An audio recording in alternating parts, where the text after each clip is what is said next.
Anything from the public? Yes.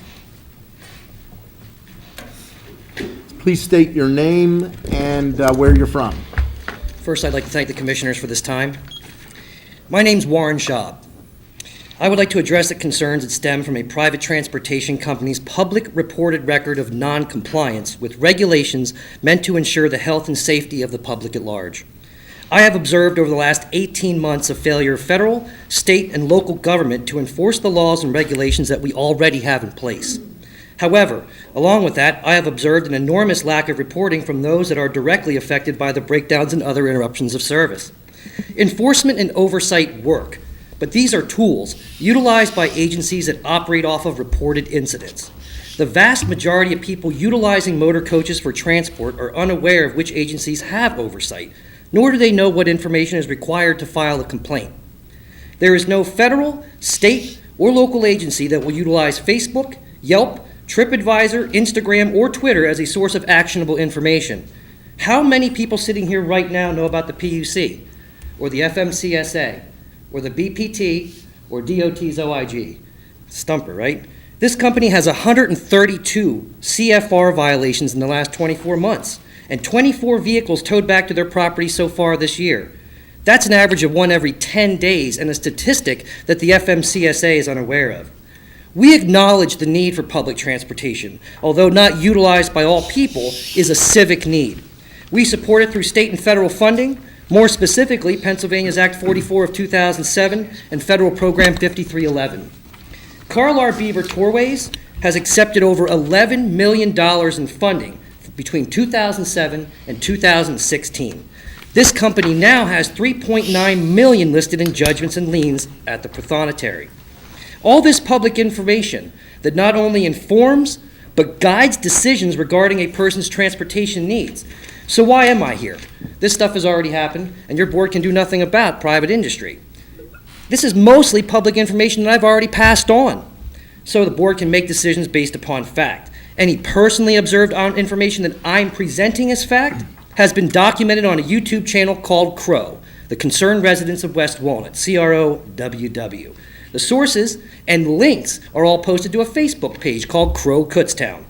I am here because this is the first public venue, and how fitting on Recovery Month, where an elected official has taken that first difficult step in acknowledging that there is a grave problem with a private company who provides public transportation services to the residents of Berks County, and I thank you. I am here because I know I will get 3 minutes to speak that will be accurately recorded in meeting minutes. I am here because I know this meeting will be rebroadcast on BCTV. I am here because in this room are representatives of 2 Berks County news outlets that have been aware of this situation for the last 9 months. They are aware because I told them. They have my number. I am here to pose this simple question to our local media outlets. How are you utilizing the resources at your disposal to inform the public? Or in short, where's the coverage? Thank you. Thank you very much. I did not know Warren was going to be here. I've not met Warren before. We've emailed and talked on the phone. But I would encourage the Reading Eagle, WFMZ, to look into this issue. Commissioner Barnhart just shoved a note over here, and I have to agree with him. The Bieber family probably wishes when they'd sold the company, that they had required the change of the name, because unfortunately the Bieber family doesn't own this bus company, and when they did, they provided wonderful service, and I'm not aware of any of the issues that have occurred here. And I'm just going to add an additional note. After we communicated, I guess the day after, maybe last Friday, and I mentioned the incident that we experienced with Bieber on the Spotted Lanternfly tour, where 2 buses, that's all we rented, our Penn State Extension did, both of them broke down, both of them had to be replaced, but I didn't get the bus numbers, there's a number of pieces of information that you have to have in order to file a complaint that the PUC will follow up. Otherwise, it's just another complaint.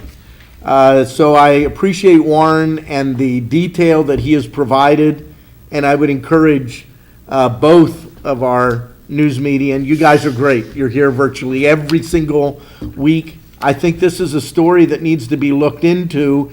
Instead of just talking about, hey, we need to do something about service from Reading to New York, we should be looking at what broke down. What is the underlying problem? Because Carl Bieber family provided great service between Reading, New York, and points between for many, many years. There's no excuse that that couldn't continue, but as we know, it has not. So I thank you, Warren, for being here.